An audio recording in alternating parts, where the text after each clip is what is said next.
Hola, mi nombre es Juliana Villegas y esto es Levantando el Velo.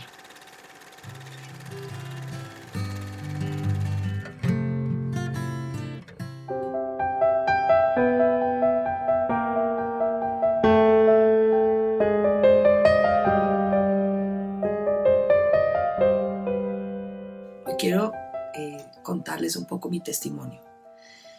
Yo nací en 1968, hace 53 años en Bogotá, de una familia de 4 hijos. En ese momento fui la cuarta de 5 hijos en total. Mis papás son de ascendencia paisa, mi papá de Manizales, mi mamá del Tolima, pero su papá era de Medellín.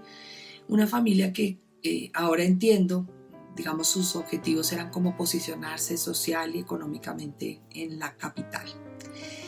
A mí me matriculan en el gimnasio femenino y mi hermana era la mayor y yo era, digamos, en ese momento la menor, la cuarta.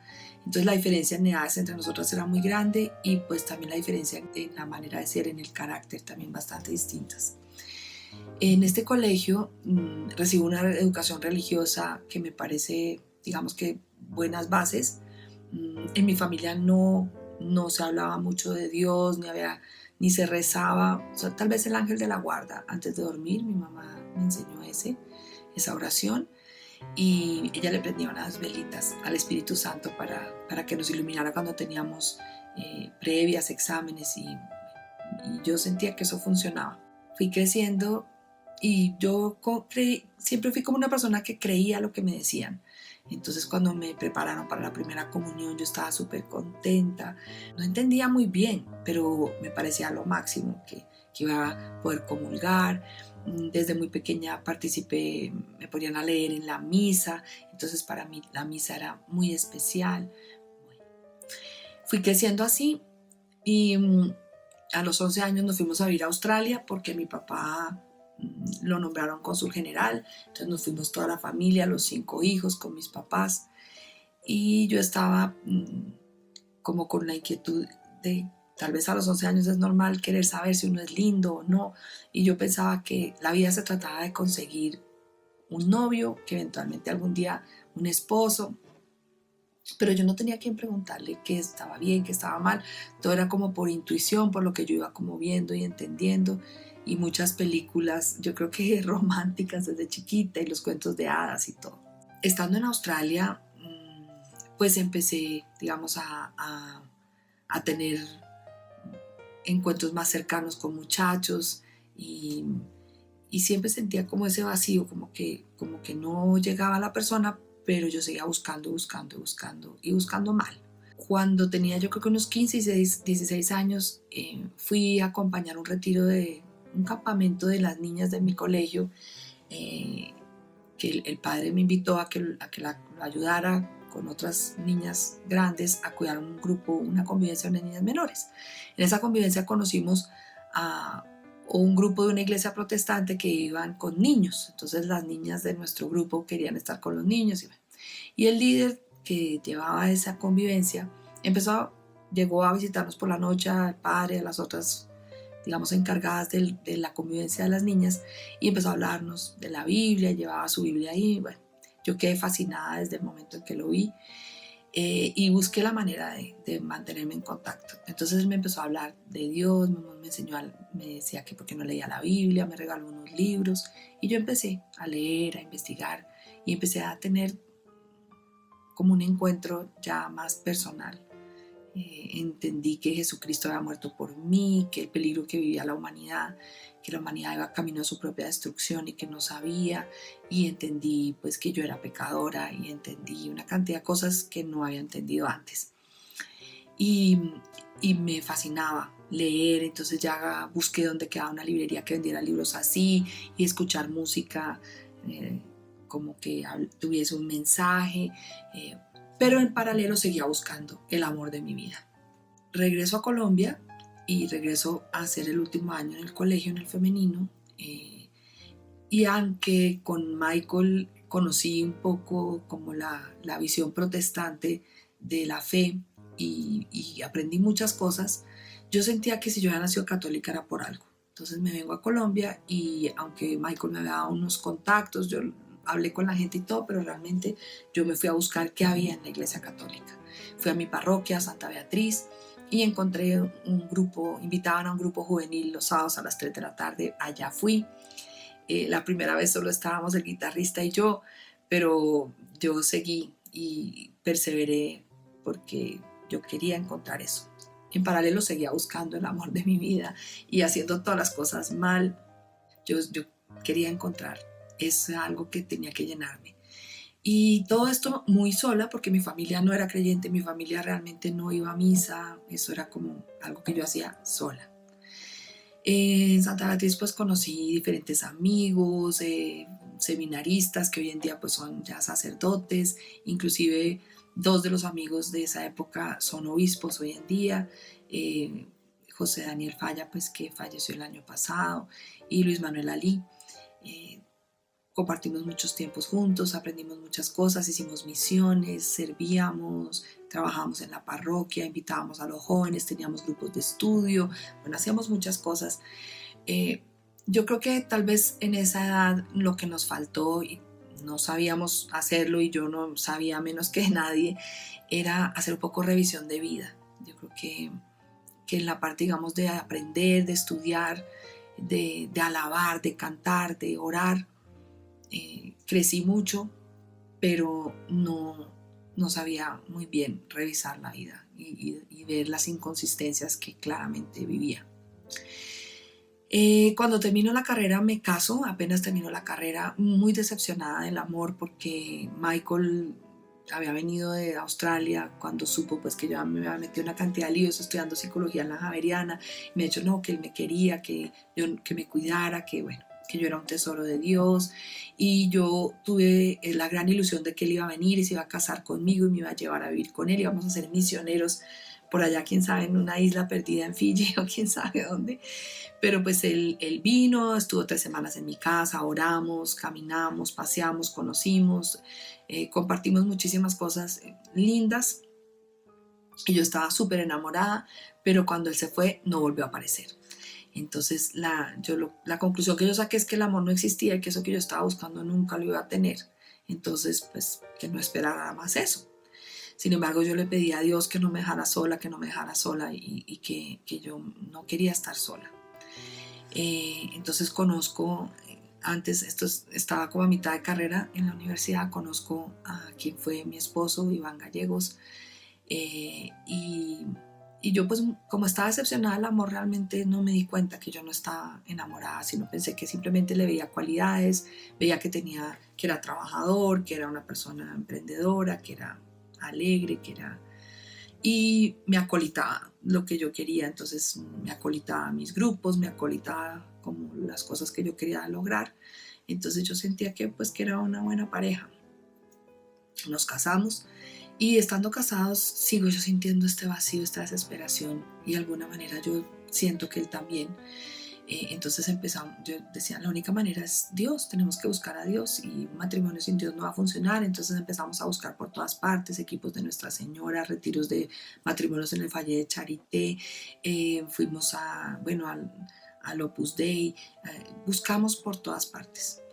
Hasta que un día fuimos a la parroquia que íbamos a misa, que era Cristo Maestro, que era relativamente cerca donde vivíamos, y un laico salió después de la misa y dijo, vean, los estamos invitando, queremos invitarlos a vivir la iglesia en comunidad, que seamos comunidad, que vivamos lo que la iglesia enseña y que seamos comunidad. Entonces yo quedé pues como muy sorprendida porque era una persona como uno, que trabajaba, que vivía como no era un sacerdote, no era una persona como uno invitando a algo que me parecía interesante, que era como familias, no era separado los hombres por un lado, las mujeres por otro, y era algo en lo que yo sentía que podíamos como ubicarnos. Entonces le hice caras a Iván y dije, vamos a ir a esto.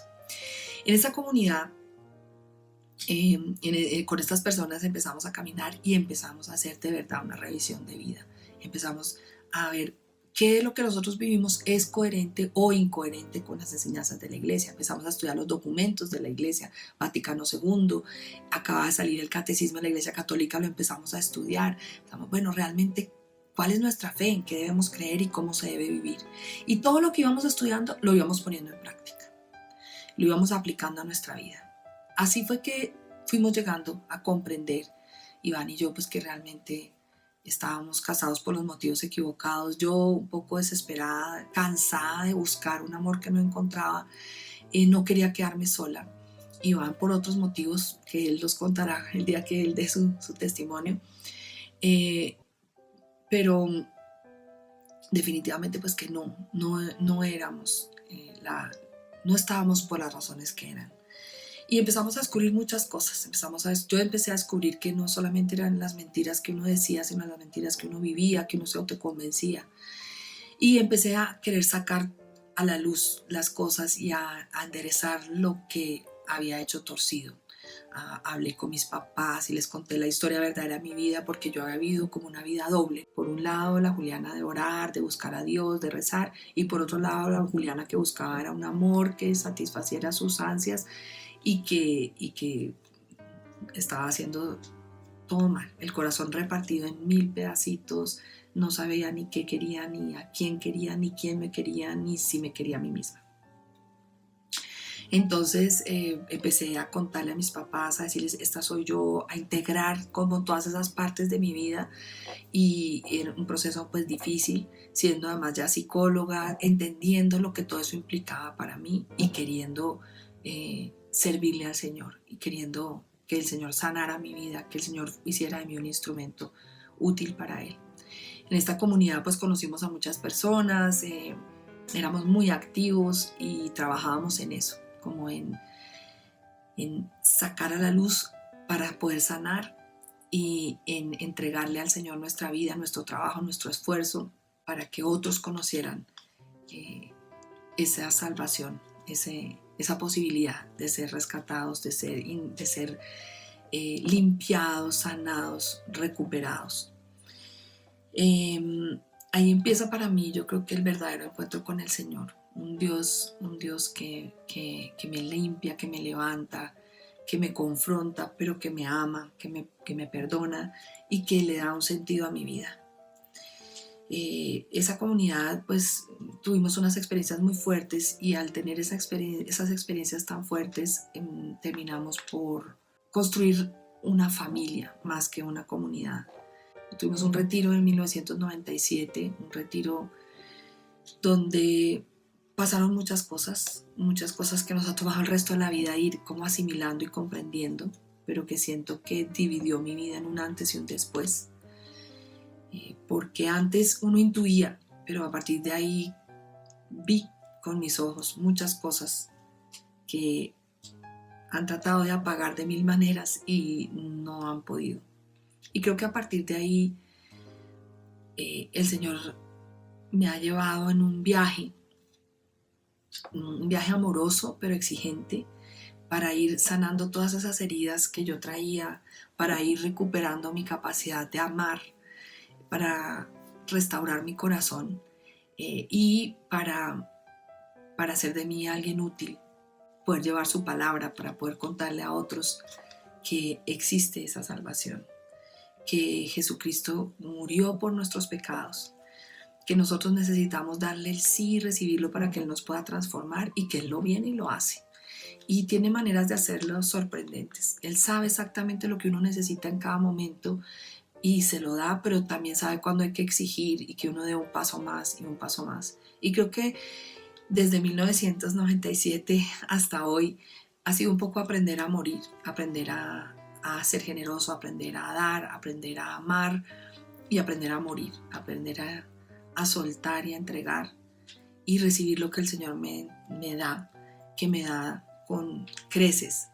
Todo lo que le voy entregando, Él es infinitamente más generoso, aunque a veces cuesta y a veces duele mucho. Vivimos 21 años construyendo esa familia, pues que fue una familia un poco atípica o bastante atípica, pero una familia que tejió unos lazos muy profundos, muy sólidos entre nosotros, y que nos permitió sanar heridas mutuas. Hace, yo creo que alrededor de unos 5 años, empezamos a sentir con fuerza el llamado del Señor a regresar, a que no podíamos seguir como aislados del mundo. Educamos a nuestros hijos en homeschooling, vivíamos solos, solos. No nos vinculamos a ninguna iglesia, pero seguíamos buscándolo a Él, orando, leyendo la Biblia, clamándole, anhelándolo, buscando siempre, preguntando, sea derecha o a izquierda: Señor, ¿qué quieres de mí? ¿Qué debo hacer? ¿Qué me quieres decir con esto? ¿Para dónde me llevas? Todo el tiempo buscando al Señor. Y Él nos dice como, bueno, regresen, reintégrense a la iglesia, porque después de esas experiencias en el 97 sentimos muy fuerte, como que la vida nos separó, la vida nos sacó de un golpe, y nos puso aparte de nuestras familias, aparte de los que habían sido nuestros amigos, aparte de todo, porque lo que vimos fue tan impactante de la realidad que nos rodea, que nos tomó mucho tiempo poder como aprender a asimilarlo a nosotros y a poderlo comunicar. Como les digo, de hace unos 5 años para acá el Señor nos dice: regresen a la iglesia. Para regresar a la iglesia pues teníamos que cambiar nuestra forma de vida, porque lo que habíamos construido era una familia polígama, en la cual pues aprendimos, como les digo, a amarnos, a respetarnos, a cuidarnos, a cuidar los hijos de los unos y los otros, pero pues que obviamente, y creo que el Señor utilizó todo eso con un propósito, pero nos dice: regresen, es hora de hablar, es hora de compartir lo que ustedes han vivido, y pues hay que vivir según las normas, según las leyes, y estamos pues en ese proceso. Ha sido difícil, doloroso, también con cosas muy hermosas, como recuperar la participación en los sacramentos. La fuerza que se recibe en los sacramentos es increíble: el sacramento de la reconciliación, la Eucaristía, el poder de la presencia de Dios vivo en la Eucaristía es incalculable, es demasiado grande, las palabras se quedan cortas. Y un contexto, unos parámetros, unos límites dentro de los cuales terminar de educar a nuestros hijos. Los míos ya grandes, soy mamá de 4, ya todos 3 profesionales haciendo sus maestrías, el menor poco más allá de mitad de carrera. Caminamos juntos, ellos están viviendo su proceso y también ellos son activos en su búsqueda del Señor, de servirle, y son parte de este canal Levantando el Velo. Espero que el Señor me siga tomando de la mano, que pueda hacer de mí un instrumento útil. Le doy gracias por todo lo que ha hecho en mi vida, por lo que ha hecho en mi corazón, por los hijos que me ha dado, los propios y los prestados, que han sido hermosos, por la familia que me ha dado, por mis amigos, por mis compañeros de camino, y por poder estar hoy aquí compartiendo con ustedes esta historia.